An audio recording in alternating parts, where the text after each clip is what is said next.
ನಮಗೆಲ್ಲರೂ ಕೂಡ ಜ್ಞಾನಕಾಶಿ ಅಕಾಡೆಮಿಗೆ ಸ್ವಾಗತ. ಈ ಒಂದು ಕ್ಲಾಸ್ನಲ್ಲಿ ಶೈಕ್ಷಣಿಕ ಮನೋವಿಜ್ಞಾನಕ್ಕೆ ಸಂಬಂಧಿಸಿದ ಹಾಗೆ TET 2023 ಮತ್ತು ಮುಂದೆ ಬರುವಂಥ GPS ಟೈರ್ ಎಕ್ಸಾಮ್ಗೆ ಇಂಪಾರ್ಟೆಂಟ್ ಆಗಿ ಶೈಕ್ಷಣಿಕ ಮನೋವಿಜ್ಞಾನ ಇದರಲ್ಲಿ ಬರುವಂಥ ಕಲಿಕೆಗೆ ಸಂಬಂಧಿಸಿದ ಮಲ್ಟಿಪಲ್ ಚಾಯ್ಸ್ ಕ್ವೆಶನ್ಗಳನ್ನು ಈ ಒಂದು ಕ್ಲಾಸ್ನಲ್ಲಿ ಡಿಸ್ಕಸ್ ಮಾಡೋಣ. ಅದಕ್ಕೂ ಮುಂಚೆ ಈ ಚಾನಲ್ಗೆ ನೀವೇನಾದರೂ ಹೊಸಬರಾಗಿದ್ದರೆ ದಯವಿಟ್ಟು ನಮ್ಮ ಚಾನಲ್ಗೆ ಸಬ್ಸ್ಕ್ರೈಬ್ ಮಾಡ್ಕೊಳ್ಳಿ. ಇವಾಗ ಮೊದಲನೇ ಪ್ರಶ್ನೆಯನ್ನು ಡಿಸ್ಕಸ್ ಮಾಡೋಣ. ಶೈಕ್ಷಣಿಕ ಮನೋವಿಜ್ಞಾನದ ಪ್ರಾಥಮಿಕ ಗುರಿಯಾಗಿದೆ. ಈ ಕೆಳಗೆ ಕೊಟ್ಟಿರುವಂಥ ಯಾವ ಒಂದು ಆಪ್ಷನ್ ಸರಿಯಾಗಿದೆ? ಶೈಕ್ಷಣಿಕ ಮನೋವಿಜ್ಞಾನದ ಪ್ರಾಥಮಿಕ ಗುರಿ ಯಾವುದು ಅಂತ ಪ್ರಶ್ನೆ ಕೇಳ್ತಾ ಇದ್ದಾರೆ.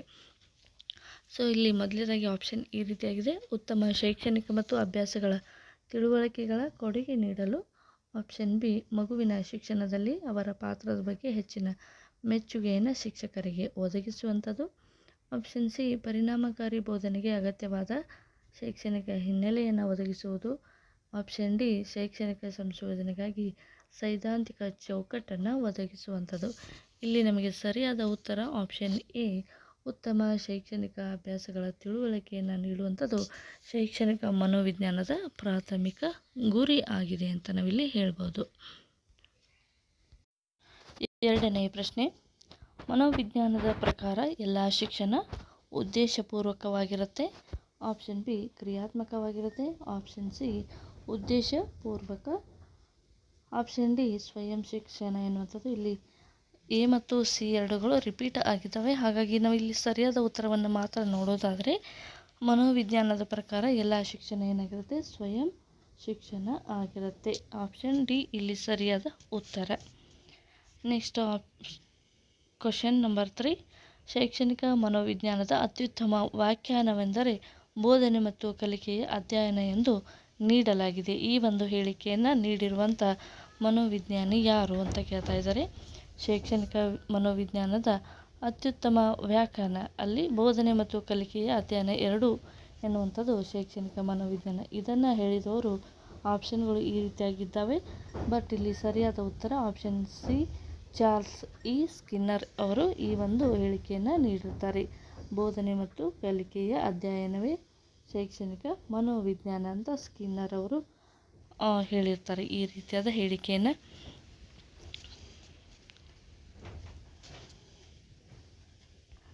ನೆಕ್ಸ್ಟ್ ನಾಲ್ಕನೇ ಪ್ರಶ್ನೆ: ಶೈಕ್ಷಣಿಕ ಮನೋವಿಜ್ಞಾನದ ಗಡಿಗಳು ಅಪರಿಮಿತವಾಗಿವೆ ಮತ್ತು ಬದಲಾಗುತ್ತಿವೆ ಎಂದು ಯಾರು ಹೇಳಿದರು? Option A, William James. Option B, Gates. Option C, Hurlock ಅವರು. ಆಪ್ಷನ್ ಡಿ ಯಾವುದೇ ಅಲ್ಲ. ಇಲ್ಲಿ ಸರಿಯಾದ ಉತ್ತರ ಆಪ್ಷನ್ ಬಿ, ಗೇಟ್ಸ್ ಅವರು ಶೈಕ್ಷಣಿಕ ವಿಜ್ಞಾನದ ಗಡಿಗಳು ಅಪರಿಮಿತವಾಗಿವೆ ಮತ್ತು ಬದಲಾಗುತ್ತಿವೆ ಅಂತ ಈ ಒಂದು ಹೇಳಿಕೆಯನ್ನು ನೀಡಿರ್ತಾರೆ. ಓಕೆ, ಈ ರೀತಿಯಾಗಿ ಫೇಮಸ್ ಅಂದರೆ ಅತ್ಯಂತ ಪ್ರಚಲಿತದಲ್ಲಿರುವಂಥ ಶೈಕ್ಷಣಿಕ ಮನೋವಿಜ್ಞಾನಿಗಳು ಹೇಳಿದಂಥ ಹೇಳಿಕೆಗಳು ತುಂಬಾ ಇಂಪಾರ್ಟೆಂಟ್ ಆಗಿವೆ. ಅವುಗಳಿಗೆ ನೀವು ಹೆಚ್ಚು ಫೋಕಸನ್ನು ಮಾಡಬೇಕಾಗತ್ತೆ. ಐದನೇ ಪ್ರಶ್ನೆ: ಸಾಮಾನ್ಯ ಮನೋವಿಜ್ಞಾನ ಮತ್ತು ಶೈಕ್ಷಣಿಕ ಮನೋವಿಜ್ಞಾನವು ಆ ಶೈಕ್ಷಣಿಕ ಮನೋವಿಜ್ಞಾನದಲ್ಲಿ ಭಿನ್ನವಾಗಿದೆ ಅಂತ ಕೇಳ್ತಾ ಇದ್ದಾರೆ. ಇಲ್ಲಿ ಸಾಮಾನ್ಯ ಮನೋವಿಜ್ಞಾನ ಮತ್ತು ಶೈಕ್ಷಣಿಕ ಮನೋವಿಜ್ಞಾನ ಈ ಕೆಳಗೆ ಕೊಟ್ಟಿರುವಂಥ ಯಾವ ಒಂದು ಸಂದರ್ಭದಲ್ಲಿ ಶೈಕ್ಷಣಿಕ ಮನೋವಿಜ್ಞಾನ ಭಿನ್ನವಾಗಿದೆ ಅಂತ ಇಲ್ಲಿ ಹೇಳಿಕೆಯನ್ನು ಕೊಟ್ಟಿದ್ದಾರೆ. ಇದನ್ನು ನೋಡೋದಾದರೆ ಆಪ್ಷನ್ ಎ, ಮಗುವಿನ ಬಗ್ಗೆ ಕಾಳಜಿ ವಹಿಸುತ್ತದೆ ಮತ್ತು ವಯಸ್ಕರ ಬಗ್ಗೆ ಅಲ್ಲ ಎನ್ನುವಂಥದ್ದು. ಆಪ್ಷನ್ ಬಿ, ಕಲಿಕೆಯ ವಿವಿಧ ಅಂಶಗಳಿಗೆ ಸಂಬಂಧಿಸಿದೆ. ಆಪ್ಷನ್ ಸಿ, ಅನ್ವಯಗಳೊಂದಿಗೆ ಮಾತ್ರ ವ್ಯವಹರಿಸುತ್ತದೆ ಮತ್ತು ಸಿದ್ಧಾಂತದೊಂದಿಗೆ ಅಲ್ಲ ಅಂತ. ಆಪ್ಷನ್ ಡಿ, ಸಾಮಾನ್ಯ ಕ್ಷೇತ್ರದಿಂದ ಕೆಲವು ಡೇಟಾವನ್ನು ಆಯ್ಕೆ ಮಾಡುತ್ತದೆ ಮತ್ತು ಅದರ ಬಗ್ಗೆ ಒತ್ತಿ ಹೇಳುತ್ತದೆ. ಇಲ್ಲಿ ನೋಡಿ, ಸಾಮಾನ್ಯ ಮನೋವಿಜ್ಞಾನ ಅಂದರೆ ಆ ಒಂದು ವ್ಯಕ್ತಿಯ ಎಲ್ಲ ಒಂದು ಮಾಹಿತಿಯನ್ನು ಕಲೆ ಹಾಕುತ್ತದೆ. ಬಟ್ ಶೈಕ್ಷಣಿಕ ಮನೋವಿಜ್ಞಾನ ಅಂದರೆ ಇದು ಶಿಕ್ಷಣ ಕ್ಷೇತ್ರಕ್ಕೆ ಮಾತ್ರ ಒತ್ತನ್ನು ಕೊಡುತ್ತೆ. ಅಲ್ಲಿ ಡೇಟಾವನ್ನು ಆಯ್ಕೆ ಮಾಡಿಕೊಂಡು ಅದಕ್ಕೆ ಹೆಚ್ಚು ಪ್ರಿಫರೆನ್ಸನ್ನು ಕೊಟ್ಟು ಅದನ್ನೇ ಶಿಕ್ಷಣದಲ್ಲಿ ಮುಂದುವರಿಯುವಂತೆ ಈ ಒಂದು ಮನೋವಿಜ್ಞಾನವನ್ನು ನಾವು ಬದಲಾಯಿಸಬೇಕಾಗುತ್ತದೆ. ಅದಕ್ಕಾಗಿ ಸಾಮಾನ್ಯ ಮನೋವಿಜ್ಞಾನಕ್ಕಿಂತ ಶೈಕ್ಷಣಿಕ ಮನೋವಿಜ್ಞಾನವು ಸಾಮಾನ್ಯ ಕ್ಷೇತ್ರದಿಂದ ಕೆಲವು ಡೇಟಾವನ್ನು ಆಯ್ಕೆ ಮಾಡಿಕೊಂಡು ಇದನ್ನು ಒತ್ತಿ ಹೇಳುತ್ತದೆ ಎನ್ನುವಂಥದ್ದು ಆಪ್ಷನ್ ಡಿ ಇಲ್ಲಿ ಸರಿಯಾದ ಉತ್ತರ ಆಗಿತ್ತು. ಆರನೇ ಪ್ರಶ್ನೆ: ಆಧುನಿಕ ಶಿಕ್ಷಣದ ಕಡೆಗೆ ಶೈಕ್ಷಣಿಕ ಮನೋವಿಜ್ಞಾನದ ಪ್ರಮುಖ ಕೊಡುಗೆಯನ್ನು ನಿರೀಕ್ಷಿಸಬಹುದು.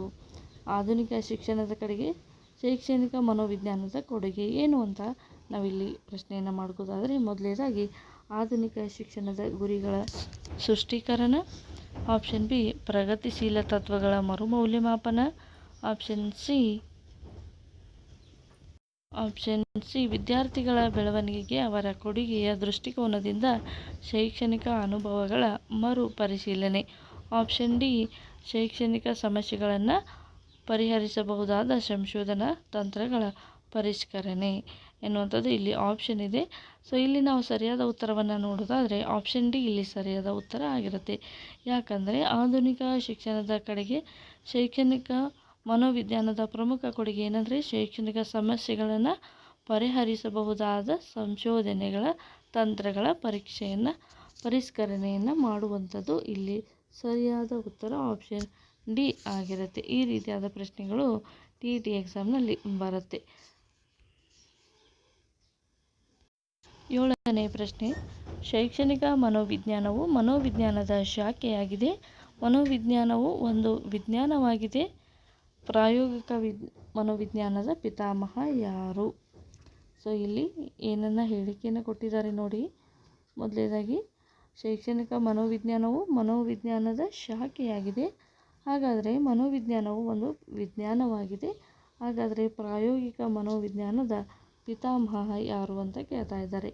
ಸೊ ಆಪ್ಷನ್ ಎ ನಿರಸ, option B Hull, option C ವಂಟನರು, ಆಪ್ಷನ್ ಡಿ ಟೋಲ್ಮನ್ ಎನ್ನುವಂಥವ್ರು. ಇಲ್ಲಿ ಸರಿಯಾದ ಉತ್ತರ ವಂಟ್ ಎನ್ನುವಂಥವ್ರು. ಆಪ್ಷನ್ ಸಿ ಇಲ್ಲಿ ಸರಿಯಾದ ಉತ್ತರ ಆಗಿರುತ್ತೆ. 6ನೇ ಪ್ರಶ್ನೆ, ಮೊದಲ ಪ್ರಾಯೋಗಿಕ ಮನೋವಿಜ್ಞಾನದ ಪ್ರಯೋಗಾಲಯವನ್ನು ಎಲ್ಲಿ ಸ್ಥಾಪಿಸಲಾಯಿತು ಎನ್ನುವಂಥದ್ದು. Option A Berlin, option B Boston, option C Frankfurt, option D Leipzig. ಸರಿಯಾದ ಉತ್ತರ ಆಪ್ಷನ್ ಡಿ ಲಿಪ್ಜಿಗ್ ಎನ್ನುವಂಥದ್ದು ಇಲ್ಲಿ ಸರಿಯಾದ ಉತ್ತರ ಆಗಿತ್ತು. ಸೊ ಇದನ್ನು ಮೊದಲ ಬಾರಿಗೆ ಶೈಕ್ಷಣಿಕ ಮನೋವಿಜ್ಞಾನದ ಪ್ರಯೋಗಾಲಯವನ್ನು ಈ ಒಂದು ಪ್ರದೇಶದಲ್ಲಿ ಅಂದರೆ ಲಿಪ್ಜಿಗ್ ಎನ್ನುವಂತಹ ಪ್ರದೇಶದಲ್ಲಿ ಮನೋವಿಜ್ಞಾನವನ್ನು ಮೊದಲನೇದಾಗಿ ಸ್ಥಾಪನೆಯನ್ನು ಮಾಡ್ತಾರೆ. 9ನೇ ಪ್ರಶ್ನೆ, ಯಾವ ವಿಧಾನವು ಶೈಕ್ಷಣಿಕ ಮನೋವಿಜ್ಞಾನವನ್ನು ವಿಜ್ಞಾನವನ್ನಾಗಿ ಮಾಡಿದೆ ಅಂತ ಇಲ್ಲಿ ನಾವು ನೋಡೋದಾದರೆ ಆಪ್ಷನ್ಗಳು ಈ ರೀತಿಯಾಗಿದ್ದಾವೆ. ವೀಕ್ಷಣಾ ವಿಧಾನ, ಆಪ್ಷನ್ ಬಿ ಕ್ಲಿನಿಕಲ್ ವಿಧಾನ, ಆಪ್ಷನ್ ಸಿ ಸಮೀಕ್ಷಾ ವಿಧಾನ, ಆಪ್ಷನ್ ಡಿ ಪ್ರಾಯೋಗಿಕ ವಿಧಾನ. ಆಪ್ಷನ್ ಡಿ ಇಲ್ಲಿ ಸರಿಯಾದ ಉತ್ತರ ಆಗಿರುತ್ತೆ. ಯಾವ ವಿಧಾನ? ಈ ಒಂದು ಪ್ರಯೋಗ ಮಾಡುವುದರಿಂದ ಇಲ್ಲಿ ಹಲವಾರು ರೀತಿಯ ಸಮಸ್ಯೆಗಳು ಮತ್ತು ಪರಿಹಾರಗಳು ದೊರೆಯೋದ್ರಿಂದ ಪ್ರಾಯೋಗಿಕ ವಿಧಾನವು ಶೈಕ್ಷಣಿಕ ಮನೋವಿಜ್ಞಾನವನ್ನು ವಿಜ್ಞಾನವನ್ನಾಗಿ ಮಾಡಿದೆ ಅಂತ ನಾವಿಲ್ಲಿ ಹೇಳ್ಬೋದು. ನೆಕ್ಸ್ಟ್ ಆಪ್ಷನ್ 10ನೇ ಪ್ರಶ್ನೆ, ಮನೋವಿಜ್ಞಾನದಲ್ಲಿ ಅತ್ಯಂತ ಹಳೆಯ ವಿಧಾನ ಯಾವುದು ಅಂತ ಕೇಳ್ತಾ ಇದ್ದಾರೆ. ಅತ್ಯಂತ ಹಳೆಯ ವಿಧಾನ ಆತ್ಮಾವಲೋಕನ, ಆಪ್ಷನ್ ಬಿ ವೀಕ್ಷಣೆ, ಆಪ್ಷನ್ ಸಿ ಉದಾಹರಣೆ ಪರಿಶೀಲನೆ, ಆಪ್ಷನ್ ಡಿ ಕ್ಲಿನಿಕಲ್ ವಿಧಾನ. ಇಲ್ಲಿ ಸರಿಯಾದ ಉತ್ತರ ಆಪ್ಷನ್ ಎ ಆತ್ಮಾವಲೋಕನ ಎನ್ನುವಂಥದ್ದು ಸರಿಯಾಗಿದೆ. ಯಾಕಂದರೆ ಮನೋವಿಜ್ಞಾನದಲ್ಲಿ ಆತ್ಮಾವಲೋಕನ ಮಾಡಿಕೊಳ್ಳುವಂಥದ್ದು ತುಂಬ ಹಳೆಯದಾದ ಒಂದು ಪ್ರಯೋಗ ಆಗಿರೋದ್ರಿಂದ ಇಲ್ಲಿ ಆಪ್ಷನ್ ಎ ಎನ್ನುವಂಥದ್ದು ಸರಿಯಾದ ಉತ್ತರ ಆಗಿತ್ತು. 1ನೇ ಪ್ರಶ್ನೆ, ಒಂದು ವಿಧಾನದಿಂದ ಆತ್ಮಾವಲೋಕನ ತಿರಸ್ಕರಿಸಲ್ಪಟ್ಟಿದೆ ಎನ್ನುವಂಥದ್ದು. ಈ ಕೆಳಗಿನ ಯಾವ ಒಂದು ವಿಧಾನವಾಗಿ ಆತ್ಮಾವಲೋಕನ ತಿರಸ್ಕರಿಸಲ್ಪಟ್ಟಿದೆ ಅಂತ ನಾವು ನೋಡೋದಾದರೆ ಆಪ್ಷನ್ ಎ ಕ್ರಿಯಾತ್ಮಕ ಶಾಲೆ, ಆಪ್ಷನ್ ಬಿ ನಡವಳಿಕೆಗಾರರು, ಆಪ್ಷನ್ ಸಿ ಮನೋವಿಶ್ಲೇಷಕರು, ಆಪ್ಷನ್ ಡಿ ಗೆಸಾಲ್ಟ್ ಅವರು. ಇಲ್ಲಿ ಸರಿಯಾದ ಉತ್ತರ ನಡವಳಿಕೆಗಾರರಿಂದ ಆತ್ಮಾವಲೋಕನ ಎನ್ನುವಂಥದ್ದು ತಿರಸ್ಕರಿಸಲ್ಪಟ್ಟಿದೆ ಅಂತ ನಾವು ಹೇಳ್ಬೋದು. ಇವಾಗ ನಡವಳಿಕೆ ಅಂದರೆ ಅದನ್ನು ವರ್ತನೆಯ ಮೂಲಕ ಈ ಒಂದು ಮನೋವಿಜ್ಞಾನವನ್ನು ನಾವು ಇವಾಗ ಎಕ್ಸೆಪ್ಟ್ ಮಾಡ್ತಾ ಇದ್ದೀವಿ. ಅದಕ್ಕಾಗಿ ಈ ಒಂದು ನಡವಳಿಕೆಗಾರರಿಂದ ಈ ಒಂದು ಆತ್ಮಾವಲೋಕನ ಎನ್ನುವಂಥದ್ದು ತಿರಸ್ಕರಿಸಲ್ಪಟ್ಟಿದೆ ಅಂತ ನಾವಿಲ್ಲಿ ಹೇಳ್ಬೋದು. 12ನೇ ಪ್ರಶ್ನೆ, ಒಂದು ಸಮಯದಲ್ಲಿ ಒಬ್ಬ ವ್ಯಕ್ತಿಯೊಂದಿಗೆ ಮಾತ್ರ ವ್ಯವಹರಿಸಲು ಮತ್ತು ಅವನ ಹೊಂದಾಣಿಕೆಯನ್ನು ಉತ್ತೇಜಿಸಲು ಈ ಕೆಳಗಿನ ಯಾವ ಒಂದು ವಿಧಾನವನ್ನು ಹೆಸರಿಸಿ ಅಂತ ಕೇಳ್ತಾ ಇದ್ದಾರೆ. ಒಂದು ಸಮಯದಲ್ಲಿ ಒಬ್ಬ ವ್ಯಕ್ತಿಯೊಂದಿಗೆ ಮಾತ್ರ ವ್ಯವಹರಿಸುವ ಮತ್ತು ಅವನ ಹೊಂದಾಣಿಕೆಯನ್ನು ಉತ್ತೇಜಿಸುವ ವಿಧಾನ ಯಾವುದು ಅಂತ ಕೇಳ್ತಾ ಇದ್ದಾರೆ. ಸೊ ಆಪ್ಷನ್ ಎ ಉದಾಹರಣಾ ವಿಧಾನ, ಆಪ್ಷನ್ ಬಿ ಪ್ರಶ್ನಾವಳಿ, ಆಪ್ಷನ್ ಸಿ ಕ್ಲಿನಿಕಲ್ ಮೆಥಡ್. ಇಲ್ಲಿ ಸರಿಯಾದ ಉತ್ತರ ಕ್ಲಿನಿಕಲ್ ಮೆಥಡ್ ಆಗಿರುತ್ತೆ. ಒಂದು ಸಮಯದಲ್ಲಿ ಒಬ್ಬ ವ್ಯಕ್ತಿಯೊಂದಿಗೆ ಮಾತ್ರ ನಾವು ವ್ಯವಹರಿಸಲು ಸಾಧ್ಯ ಮತ್ತು ಹೊಂದಾಣಿಕೆಯನ್ನು ಉತ್ತೇಜಿಸಲು ಕ್ಲಿನಿಕಲ್ ಮೆಥಡಿಂದ ಮಾತ್ರ ಇದು ಸಾಧ್ಯವಾಗುತ್ತೆ. ಸೊ ನೆಕ್ಸ್ಟ್ ಆಪ್ಷನ್ 13ನೇ ಪ್ರಶ್ನೆ, ಶೈಕ್ಷಣಿಕ ಮನೋವಿಜ್ಞಾನವು ಸಂಬಂಧಿಸಿದೆ ಈ ಕೆಳಗಿನ ಯಾವ ಒಂದು ಇದಕ್ಕೆ ಸಂಬಂಧಿಸಿದೆ ಅನ್ನುವಂಥದ್ದು. ಶೈಕ್ಷಣಿಕ ಮನೋವಿಜ್ಞಾನ ಡ್ಯಾಶ್ಗೆ ಸಂಬಂಧಿಸಿದೆ ಅಂತ ನಾವು ಕೂಡ ಅನ್ಕೋಬೋದು. ಸೊ ಆಪ್ಷನ್ ಎ ಕಲಿಯುವವನಿಂದ ಇದು ಸಂಬಂಧಿಸಿದೆ, ಕಲಿಕೆಯ ಪ್ರಕ್ರಿಯೆಗೆ ಇದು ಸಂಬಂಧಿಸಿದೆ, ಕಲಿಕೆಯ ಪರಿಸ್ಥಿತಿಗೆ ಇದು ಸಂಬಂಧಿಸಿದೆ, ಆಪ್ಷನ್ ಡಿ ಇವೆಲ್ಲವೂ.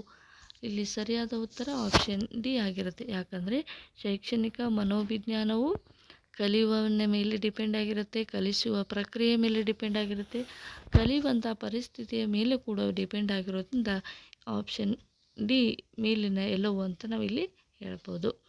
14ನೇ ಪ್ರಶ್ನೆ, ಕೆಲವು ಲೇಖಕರು ಶೈಕ್ಷಣಿಕ ಮನೋವಿಜ್ಞಾನದ ವಿಧಾನಗಳನ್ನು ವರ್ಗೀಕರಿಸುತ್ತಾರೆ. ಯಾವುದರ ಆಧಾರದ ಮೇಲೆ? ದೂರದ ವಿಧಾನದ ಮೇಲೆ. ಆಪ್ಷನ್ ಬಿ ಪ್ರಾಕ್ಸಿಮಲ್ ವಿಧಾನ. ಎ ಮತ್ತು ಬಿ ಎರಡೂ ನಿಜ, ಎ ಅಥವಾ ಬಿ ಎರಡೂ ನಿಜವಲ್ಲ. ಇಲ್ಲಿ ಸರಿಯಾದ ಉತ್ತರ ಆಪ್ಷನ್ ಎ ಮತ್ತು ಬಿ ಎರಡೂ ಕೂಡ ಸರಿಯಾಗಿದೆ. ಆಪ್ಷನ್ ಸಿ ಇಲ್ಲಿ ಸರಿಯಾದ ಉತ್ತರ. ದೂರದ ವಿಧಾನ ಅಥವಾ ಪ್ರಾಕ್ಸಿಮಲ್ ಮೆಥಡಿಂದ ಕೆಲವು ಲೇಖಕರು ಶೈಕ್ಷಣಿಕ ಮನೋವಿಜ್ಞಾನದ ವಿಧಾನಗಳನ್ನು ವರ್ಗೀಕರಣ ಮಾಡ್ತಾರೆ. 15ನೇ ಪ್ರಶ್ನೆ, ಶೈಕ್ಷಣಿಕ ಮನೋವಿಜ್ಞಾನದ ವಿಷಯವು ಡ್ಯಾಶನ್ನು ಒಳಗೊಂಡಿದೆ ಅಥವಾ ಇವುಗಳನ್ನು ಒಳಗೊಂಡಿದೆ ಅಂತ ಕೇಳ್ಬೋದು. ಸೊ ಆಪ್ಷನ್ ಎ ಈ ರೀತಿಯಾಗಿದೆ, ಬೋಧನೆ ಮತ್ತು ಕಲಿಕೆಗೆ ಸಂಬಂಧಿಸಿದ ವಿಶೇಷ ವಸ್ತುಗಳು. ಮತ್ತು ಆಪ್ಷನ್ ಬಿ ಮಾನವ ಪ್ರೇರಣೆ ಮತ್ತು ಕಲಿಕೆಗೆ ಸಂಬಂಧಿಸಿದ ವ್ಯಾಪಕ ಶ್ರೇಣಿಯ ವಸ್ತುಗಳು. ಆಪ್ಷನ್ ಸಿ ನಿರ್ದಿಷ್ಟವಾಗಿ ಶಿಕ್ಷಣದ ಪ್ರಕ್ರಿಯೆಗಳಿಗೆ ಸಂಬಂಧಿಸಿದ ವಿಶೇಷ ವಸ್ತುಗಳು. ಆಪ್ಷನ್ ಡಿ ಯಾವುದು ಅಲ್ಲ ಎನ್ನುವಂಥದ್ದು. ಇಲ್ಲಿ ಸರಿಯಾದ ಉತ್ತರ ಆಪ್ಷನ್ ಬಿ ಆಗಿರುತ್ತೆ. ಯಾಕಂದರೆ ಮಾನವನ ಪ್ರೇರಣೆ ಮತ್ತು ಕಲಿಕೆಗೆ ಸಂಬಂಧಿಸಿದ ವ್ಯಾಪಕ ಶ್ರೇಣಿಯ ವಸ್ತುಗಳು ಮನೋವಿಜ್ಞಾನದ ವಿಷಯವನ್ನು ಒಳಗೊಂಡಿರುತ್ತದೆ ಅಂತ ನಾವಿಲ್ಲಿ ಹೇಳ್ಬೋದು. ನೆಕ್ಸ್ಟ್ 16ನೇ ಪ್ರಶ್ನೆ, ಕೆಳಗಿನವುಗಳಲ್ಲಿ ಯಾವುದು ಶೈಕ್ಷಣಿಕ ಮನೋವಿಜ್ಞಾನದ ಕಾರ್ಯವಲ್ಲ ಅಂತ ಕೇಳ್ತಾ ಇದ್ದಾರೆ. ಓಕೆ, ಕಾರ್ಯವಲ್ಲ ಅಂತ ಕೇಳ್ತಾ ಇದ್ದಾರೆ. ಆಪ್ಷನ್ ಎ ಶೈಕ್ಷಣಿಕ ಗುರಿಗಳನ್ನು ಪರಿಣಾಮಕಾರಿಯಾಗಿ ಸಾಧಿಸುವ ತಂತ್ರಗಳನ್ನು ಕಂಡುಹಿಡಿಯುವುದು. ಆಪ್ಷನ್ ಬಿ ಶಿಕ್ಷಣವು ಶ್ರಮಿಸಬೇಕಾದ ಗುರಿಗಳನ್ನು ವ್ಯಾಖ್ಯಾನಿಸಲು. ಆಪ್ಷನ್ ಸಿ ಕಲಿಕೆಯ ಪ್ರಕ್ರಿಯೆ ಬಗ್ಗೆ ಹೆಚ್ಚಿನ ತಿಳುವಳಿಕೆಗಳನ್ನು ಉತ್ತೇಜಿಸಲು. ಆಪ್ಷನ್ ಡಿ ಕಲಿಯುವವರ ಬಗ್ಗೆ ಹೆಚ್ಚಿನ ತಿಳುವಳಿಕೆಯನ್ನು ಉತ್ತೇಜಿಸಲು. ಇಲ್ಲಿ ಸರಿಯಾದ ಉತ್ತರ ಶಿಕ್ಷಣವು ಶ್ರಮಿಸಬೇಕಾದ ಗುರಿಗಳನ್ನು ವ್ಯಾಖ್ಯಾನಿಸಲು ಶೈಕ್ಷಣಿಕ ಮನೋವಿಜ್ಞಾನ ಎನ್ನುವಂಥದ್ದು ಇದರ ಕೆಲಸ ಆಗಿರುವುದಿಲ್ಲ. ಓಕೆ, ಸೊ ಇಲ್ಲಿ ಆಪ್ಷನ್ ಬಿ ಇಲ್ಲಿ ಸರಿಯಾದ ಉತ್ತರ ಆಗಿತ್ತು. ನೆಕ್ಸ್ಟ್ 17ನೇ ಪ್ರಶ್ನೆ, ಶೈಕ್ಷಣಿಕ ಮನೋಶಾಸ್ತ್ರಜ್ಞರಿಗೆ ಈ ಕೆಳಗಿನವುಗಳಲ್ಲಿ ಯಾವುದು ಪ್ರಾಥಮಿಕ ಕಾಳಜಿ ಆಗಿದೆ? ಆಪ್ಷನ್ ಎ ಊಹೆಯ ಸೂತ್ರೀಕರಣ. ಆಪ್ಷನ್ ಬಿ ಶೈಕ್ಷಣಿಕ ಸಮಸ್ಯೆಗಳಿಗೆ ಪ್ರಾಯೋಗಿಕ ಪರಿಹಾರಗಳ ಆವಿಷ್ಕಾರ. ಆಪ್ಷನ್ ಸಿ ಬೋಧನಾ ಕಲಿಕೆಯ ಆಧಾರವಾಗಿರುವ ತತ್ವಗಳ ವೃತ್ತಿಪರ ಒಳನೋಟಗಳ ಅಭಿವೃದ್ಧಿ. ಆಪ್ಷನ್ ಡಿ ಗರಿಷ್ಠ ಪರಿಣಾಮಕಾರಿತ್ವದ ಬೋಧನಾ ಕಾರ್ಯವಿಧಾನಗಳ ಆವಿಷ್ಕಾರ. ಇಲ್ಲಿ ಸರಿಯಾದ ಉತ್ತರ ಆಪ್ಷನ್ ಡಿ ಆಗಿರುತ್ತೆ. ಶೈಕ್ಷಣಿಕ ಮನೋಶಾಸ್ತ್ರಜ್ಞರು ಗರಿಷ್ಠ ಪರಿಣಾಮವನ್ನು ಮ್ಯಾಕ್ಸಿಮಮ್ ಪರಿಣಾಮವನ್ನು ಬೀರುವಂಥ ಬೋಧನಾ ಕಾರ್ಯವಿಧಾನಗಳನ್ನು ಆವಿಷ್ಕಾರ ಮಾಡುವಂಥದ್ದು ಶೈಕ್ಷಣಿಕ ಮನೋಶಾಸ್ತ್ರಜ್ಞರ ಪ್ರಾಥಮಿಕ ಗುರಿ ಅಥವಾ ಕಾಳಜಿ ಆಗಿರುತ್ತೆ. ಸೊ 18ನೇ ಪ್ರಶ್ನೆ, ಶೈಕ್ಷಣಿಕ ಮನೋವಿಜ್ಞಾನವು ನಿರೀಕ್ಷಿತ ಶಿಕ್ಷಕರನ್ನು ಒದಗಿಸಬೇಕು. ಸೊ ಆಪ್ಷನ್ ಎ ಆಧುನಿಕ ಶಿಕ್ಷಣದ ವಿವಿಧ ಅಂಶಗಳ ಒಳನೋಟ. ಆಪ್ಷನ್ ಬಿ ಪರಿಣಾಮಕಾರಿ ಬೋಧನೆಯಾಗಿ ನಿರ್ಗಮನದ ಅಂಶಗಳಾಗಿ ತತ್ವಗಳು, ಒಳನೋಟಗಳು ಮತ್ತು ವರ್ತನೆಗಳು. ಆಪ್ಷನ್ ಸಿ ಸರಿಯಾದ ಬೋಧನಾ ಕಾರ್ಯಗಳನ್ನು ಮೌಲ್ಯಮಾಪನ ಮಾಡಲು ಸಂಶೋಧನಾ ವಿಧಾನಗಳು. ಆಪ್ಷನ್ ಡಿ ಅವರ ಬೋಧನೆಗಳಲ್ಲಿ ಬಳಸುವ ಕಾರ್ಯವಿಧಾನಗಳನ್ನು ಮೌಲ್ಯೀಕರಿಸುವಂಥದ್ದು. ಇಲ್ಲಿ ಸರಿಯಾದ ಉತ್ತರ ಆಪ್ಷನ್ ಎ ಆಧುನಿಕ ಶಿಕ್ಷಣದ ವಿವಿಧ ಅಂಶಗಳ ಒಳನೋಟ ಎನ್ನುವಂಥದ್ದು ಇಲ್ಲಿ ಸರಿಯಾದ ಉತ್ತರ ಆಗಿತ್ತು. ನೆಕ್ಸ್ಟ್ 19ನೇ ಪ್ರಶ್ನೆ, ಶಿಕ್ಷಕರ ಪ್ರಾಥಮಿಕ ಕಾರ್ಯ ಅಂತ ಕೇಳ್ತಾ ಇದ್ದಾರೆ. ಆಪ್ಷನ್ ಎ ನಿಗದಿತ ಪಠ್ಯಕ್ರಮವನ್ನು ಕಲಿಸಲು, ಆಪ್ಷನ್ ಬಿ ವಿದ್ಯಾರ್ಥಿಗಳ ಕಲಿಕೆಯನ್ನು ಉತ್ತೇಜಿಸಲು ಮತ್ತು ಮಾರ್ಗದರ್ಶನವನ್ನು ನೀಡಲು, ಆಪ್ಷನ್ ಸಿ ವಯಸ್ಕರ ಬೇಡಿಕೆಗಳು ಮತ್ತು ನಿರೀಕ್ಷೆಗಳಿಗೆ ಅನುಗುಣವಾಗಿ ಅಭ್ಯಾಸಗಳನ್ನು ಉತ್ತೇಜಿಸಲು, ಆಪ್ಷನ್ ಡಿ ಸೂಚಿಸದಲ್ಲ ರೋಗ ನಿರ್ಣಯ ಮತ್ತು ಪರಿಹಾರದ ಸಹಾಯವನ್ನು ಒದಗಿಸಲು. ಇಲ್ಲಿ ನಮಗೆ ಸರಿಯಾದ ಉತ್ತರ ಏನಪ್ಪ ಅಂದರೆ ವಿದ್ಯಾರ್ಥಿಗಳ ಕಲಿಕೆಯನ್ನು ಉತ್ತೇಜಿಸಲು ಮಾರ್ಗದರ್ಶನ ಮಾಡಲು ಶಿಕ್ಷಕರ ಪ್ರಾಥಮಿಕ ಕಾರ್ಯವಾಗಿರುತ್ತೆ. ಒಂದು ತರಗತಿಯಲ್ಲಿ ಶಿಕ್ಷಕರಾದಂಥವರು ವಿದ್ಯಾರ್ಥಿಗಳಿಗೆ ಕಲಿಕೆಯನ್ನು ಉತ್ತೇಜಿಸಬೇಕು. ಅದೇ ರೀತಿಯಾಗಿ ಸೂಕ್ತವಾದ ಮಾರ್ಗದರ್ಶನವನ್ನು ನೀಡಬೇಕಾಗಿರುವಂಥದ್ದು ಶಿಕ್ಷಕರ ಪ್ರಾಥಮಿಕವಾದ ಒಂದು ಕಾರ್ಯ ಆಗಿರುತ್ತೆ. ನೆಕ್ಸ್ಟ್ 20ನೇ ಪ್ರಶ್ನೆ, ಕೆಳಗಿನ ಯಾವ ಶಿಕ್ಷಣದ ಗುಣಲಕ್ಷಣಗಳು ಮತ್ತು ಕಾರ್ಯವಿಧಾನಗಳನ್ನು ಮಕ್ಕಳು ಹೆಚ್ಚಾಗಿ ಶಿಕ್ಷಕರನ್ನು ಇಷ್ಟಪಡದಿರಲು ಕಾರಣಗಳನ್ನು ನೀಡುತ್ತಾರೆ? ಆಪ್ಷನ್ ಎ ಕೆರಳಿಸುವ ಮತ್ತು ಕೆಟ್ಟ ಸ್ವಭಾವ, ಆಪ್ಷನ್ ಬಿ ವಿಷಯದ ಅಜ್ಞಾನ, ಆಪ್ಷನ್ ಸಿ ಅನ್ಯಾಯ ಮತ್ತು ಒಲವು, ಆಪ್ಷನ್ ಡಿ ಮಕ್ಕಳ ಮೇಲೆ ಅಸಮಂಜಸ ಬೇಡಿಕೆ ಅನ್ನುವಂಥದ್ದು. ಇಲ್ಲಿ ನಾವು ಮಕ್ಕಳು ಯಾವ ಒಂದು ಗುಣಲಕ್ಷಣವನ್ನು ಹೊಂದಿರುವಂತಹ ಶಿಕ್ಷಕರು ಮತ್ತು ಕಾರ್ಯವಿಧಾನಗಳನ್ನು ಮಕ್ಕಳು ಹೆಚ್ಚಾಗಿ ಇಷ್ಟಪಡದಿರಲು ಕಾರಣ ಏನಂದರೆ ಕೆರಳಿಸುವ ಮತ್ತು ಕೆಟ್ಟ ಸ್ವಭಾವವನ್ನು ಹೊಂದಿರುವಂಥ ಶಿಕ್ಷಕರನ್ನು ಈ ಒಂದು ವಿದ್ಯಾರ್ಥಿಗಳು ಇಷ್ಟಪಡುವುದಿಲ್ಲ ಎನ್ನುವಂಥದ್ದು. ಓಕೆ ಫ್ರೆಂಡ್ಸ್, ಈ ಮೊದಲ 20 ಪ್ರಶ್ನೆಗಳು ಈ ರೀತಿಯಾಗಿದ್ದವು. ಶೈಕ್ಷಣಿಕ ಮನೋವಿಜ್ಞಾನಕ್ಕೆ ಸಂಬಂಧಿಸಿದಂತೆ ಈ ಒಂದು ಶಿಕ್ಷಕರ ಗುಣಲಕ್ಷಣಗಳು ಮತ್ತು ಶಿಕ್ಷಕರಲ್ಲಿ ಯಾವ ರೀತಿ ನಾಯಕರ ಇರ್ತಾರೆ, ಯಾವ ರೀತಿ ಶಿಕ್ಷಕರು ಇರ್ತಾರೆ, ಅವುಗಳಲ್ಲಿ ವಿಧಾನಗಳು ಯಾವ ರೀತಿಯಾಗಿದ್ದಾವೆ ಅವುಗಳನ್ನು ಕೂಡ ಚಾನಲ್ನ ಪ್ಲೇಲಿಸ್ಟಲ್ಲಿ ಹೋಗಿ ಚೆಕ್ ಮಾಡಿ ನೋಡ್ಕೊಳ್ಳಿ. ಉತ್ತಮ ಶಿಕ್ಷಕರ ಗುಣಲಕ್ಷಣಗಳನ್ನು ಕೂಡ ನೀವು ಸ್ಟಡಿ ಮಾಡಬೇಕಾಗಿ ಬರುತ್ತೆ. ಸೊ ಶೈಕ್ಷಣಿಕ ಮನೋವಿಜ್ಞಾನಕ್ಕೆ ಸಂಬಂಧಿಸಿದ ಕೆಲವು ಬಹು ಆಯ್ಕೆ ಪ್ರಶ್ನೆಗಳು ಈ ರೀತಿಯಾಗಿದ್ದವು. ಇವು TET 2023ಕ್ಕೆ ತುಂಬಾ ಇಂಪಾರ್ಟೆಂಟ್ ಆಗಿರುವಂಥ ಪ್ರಶ್ನೆಗಳಿದ್ದಾವೆ. ಓಕೆ ಫ್ರೆಂಡ್ಸ್, ಮತ್ತೊಂದು ತರಗತಿಯಲ್ಲಿ ಮತ್ತೆ ಭೇಟಿಯಾಗೋಣ. ಅಲ್ಲಿವರೆಗೂ ನಮ್ಮ ಚಾನಲ್ ವೀಕ್ಷಣೆ ಮಾಡ್ತಾಯಿರಿ. Thank you so much.